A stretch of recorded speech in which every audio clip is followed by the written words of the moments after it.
Hi there, welcome back. Thanks for joining me while I share my latest bead haul. So I went back to the local bead store and they were having some sales, and I had gotten in a little bit new inventory. So again, like before, my focus pretty much was on glass beads and gemstones, and then I also got a couple of metal beads. So first of all, they had a nice little, you could get 3 of these vials of various beads for $5. So I kind of went through and they had 2 vials of these silver beads. And they look to be about maybe somewhere between 4 or 6 millimeters. I actually have a beading ruler that would that I can put the bead on, and it will tell me how big they are. This is my beading ruler, and I don't know, it would help if I turned it the right way.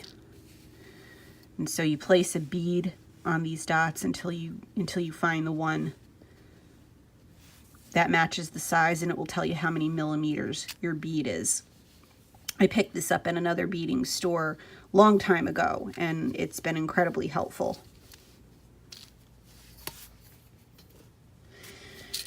So I got those, and then this third vial, they're little heart shapes, and they have a loop at the top, and you can see they're a mix of gold and silver.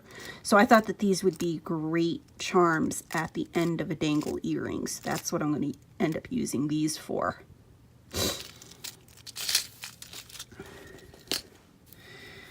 So I got some really pretty glass beads. You can see I kind of had a theme going on. I was looking a lot at the blues, and honestly not for any particular reason. It was just that the colors, I gravitated towards them that day. And so I got some rounds,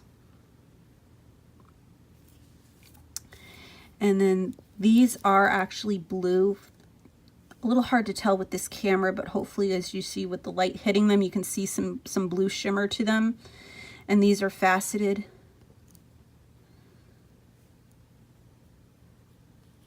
Glass beads.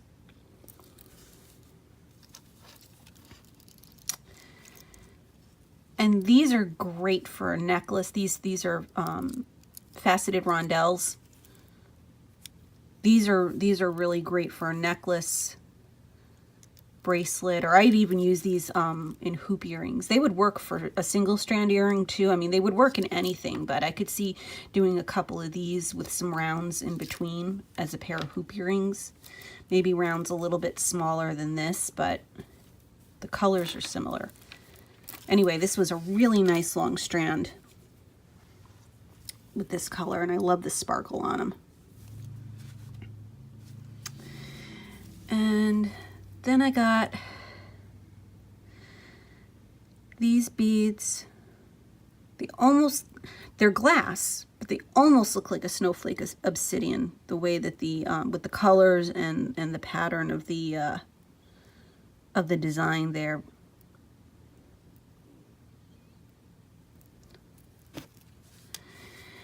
And then 2 different types of copper beads. The first one, again, has this really nice speckled pattern on it. And I've bought strands like this in other colors that I've really liked. Blues and pinks. I think I have one in purple too. And then this was just a plain copper bead, but I liked the shine in it. And it would certainly go nicely with the brown speckled strand that I got in between, to put the beads in between, or be nice on their own. So I'm going to design something around it. And then for my gemstones, I was very excited because this strand was on sale, and I love Mouki Jasper. I just love all the colors in there together separately, the mix of the mustards and the kind of purpley red colors and the creams. I just love this kind of jasper. So I was really excited to find a substantial sized bead in a nice long strand. And it was on sale when I went, so that just made it even better.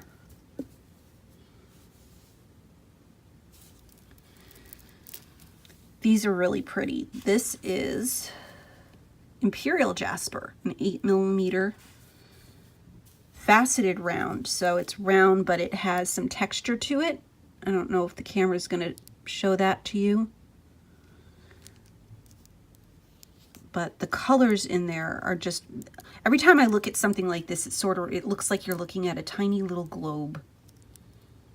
I just love the variation in the colors. So I'm kind of thinking bracelet with something like this, and I could do any number of things. You know, I'll probably consider putting the plain copper beads with it. I also have some copper, some blue and some copper seed beads that could really look nice in between. So, you know, a mix of glass and gemstones with the right shapes and shades could look really nice as a bracelet. So that's what I'm thinking of doing with this. So that's Imperial Jasper. This is Tiger Eye Lapis, 6mm. And again, you can kind of see the tiger stripe, so it's like a cat's eye bead, tiger eye, made from lapis lazuli. So it's a very deep shade of blue, going to almost a black color. And then wouldn't be a gemstone haul without picking up some amethyst. This is 8mm, an 8mm round. It's a really nice deep color, not too deep. I've seen, I mean, there's definitely deeper colors of amethyst, but this is a really nice medium color amethyst. And then my last two, and I had to get 2 strands because the price was so good on these. This is Sardonyx Purple, and as soon as I saw these, I knew I had to get at least 1 strand, but I did do 2 because the price was really good. These are absolutely gorgeous. They're have variegated coloring and banding in them. Hopefully in editing I can brighten this up a little bit so you can really appreciate the colors in these strands. But I actually have a plan for this. I didn't when I bought it, but the more I thought about it, is I have this really nice purple agate stone that I want to do a pendant with, and use these as the main bead for the necklace. It'll look really nice with that. So that's what I'm going to end up using a lot of these for. Probably won't need all of them, but certainly it's going to be a big part of what I end up using these for. That's my haul for today. Thanks for joining. Check back soon.